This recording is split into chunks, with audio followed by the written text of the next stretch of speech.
Getting max power consistently is one of the most important things to speedrunning Wave Race 64, or just generally getting more chances to go fast in the game in time trial, even if you're just kind of casually playing it.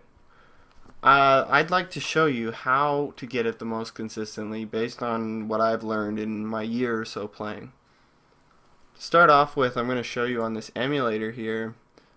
I've got one frame too early right now loaded as a save state, quick state 1. And to show that, show what happens when you're on one frame too early, I'm going to hold down the A button and then unpause, and it shows that you get 4 power.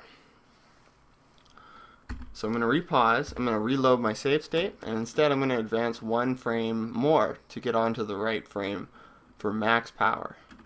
One frame before it goes to green. So I'm going to advance 3 frames and 1 visual frame, and you can see that the waves moves there. The waves are randomly generated, so you won't have any visual cue in the waves to know when to press A. So now we're on the right frame. I'm going to hold down A and unpause, and it'll give me max power. This is a 1 frame trick in the 20 visual frames that you get in the game while it's running. You only get 20 visual frames of display, but I believe you get 60 frames of polling. Somebody, or 40. Somebody correct me if I'm wrong there. Right now the emulator is running at 60 FPS. So I reloaded my save state, and I'm going to advance to the right frame. This is the max power frame. And this is 1 frame too late. And just like 1 frame too early, when I unpause, I get 4 power instead of 5. Alright, so 1, 2, 3, that's the right frame. 1, 2, 3, that's the 1 frame too late. And that's 2 frames too late. When I put it 2 frames too late, I got 3 power. So the same thing happens when you're 2 frames too early. So if you were 2 frames off, it'll give you 3 power out of 5. If you're 2 frames off, either before or ahead, or you're 1 frame off, you'll get 4 out of 5 max power.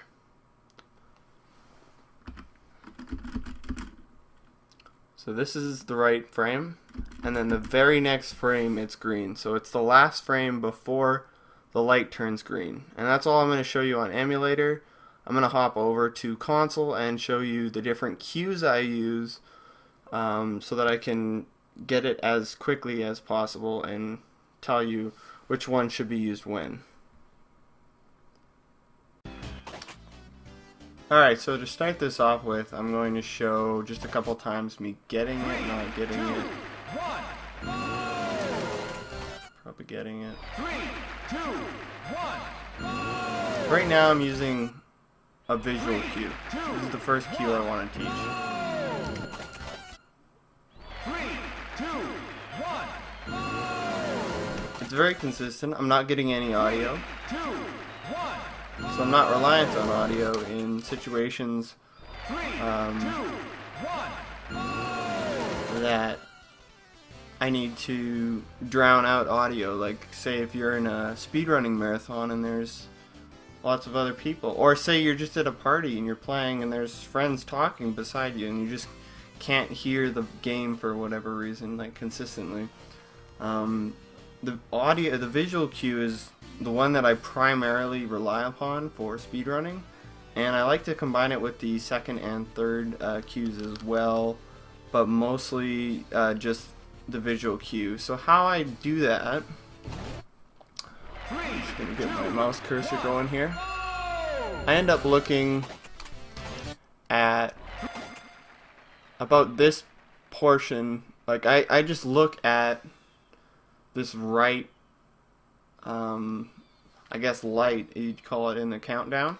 And if you recall from the emulator, the last frame that it is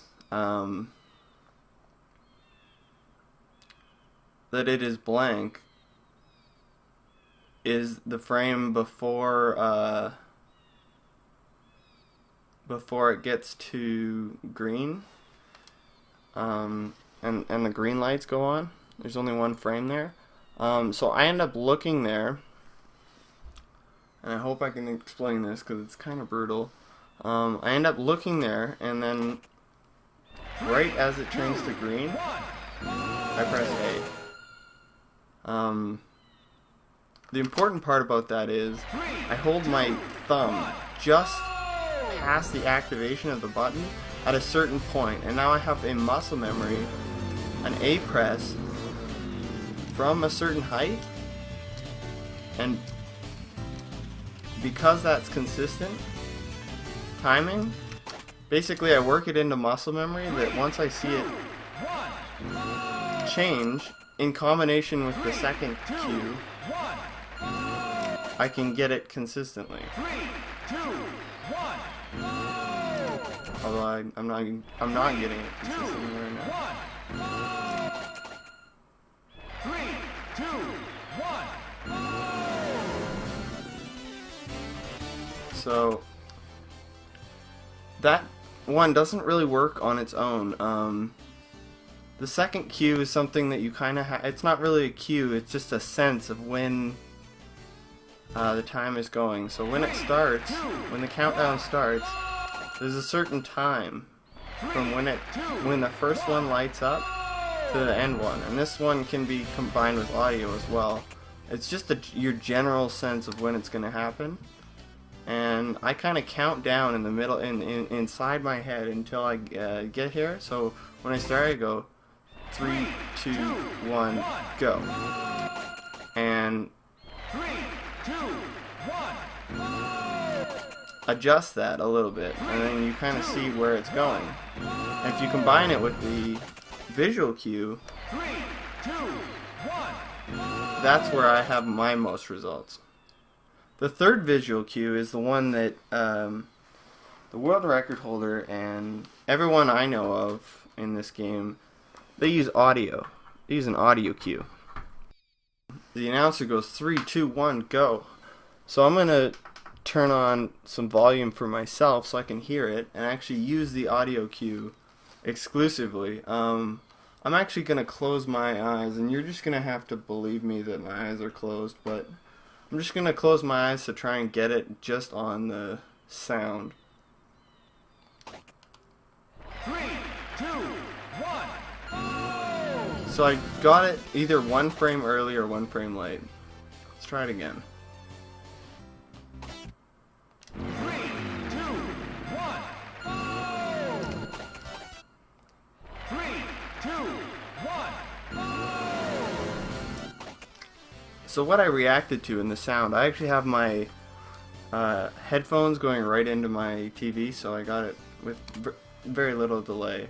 What I'm looking for the audio cue is right here. 3, 2, 1. Go. So like right before he says go, you press A.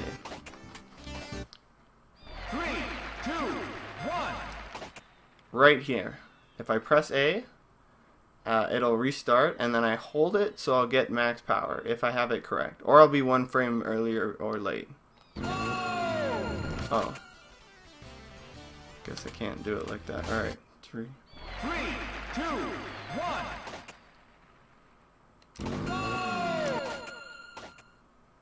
3, 2, 1. Go. So it's right at the start of go. This is something that you really have to work on quite a bit until you get consistent with.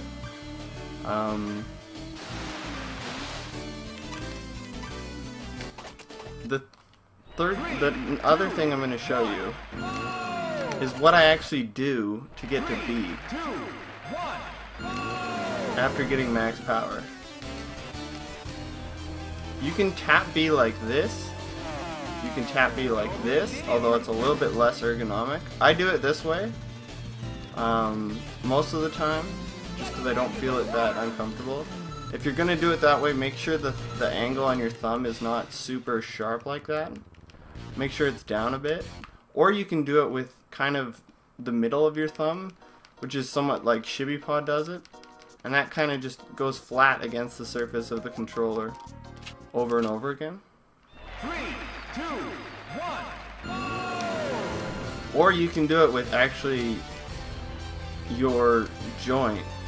You're going to want to avoid doing anything like this. Banana thumb is really bad, so you're going to want to keep your thumb down. That's kind of a little bit of a primer for the B tapping tutorial that'll be later. But anyway, that's how I do max power. I use the combination of my sense of timing in my brain and the visual cue usually, and sometimes the audio cue. If one of them seems to be failing you, if you have a good sense of all three of the cues, you have a sense of the audio cue and the visual cue, and you also have your inbuilt timing, then you can get max power at a much greater success rate. So after you failed it with one cue for a couple times, you just switch to a different cue, and by the time that you've gone through all three cues, you should have gotten max power. And basically just figure out which one works best for you. If you're a drummer, it might work best to have the inbuilt timing. You just kind of know what time it's going to happen. If you're used to using visual cues in speedruns, then use a visual cue like I did. I prefer visual cues, but whatever works for you is really the best way to get max power consistently. Thank you for watching, and take care.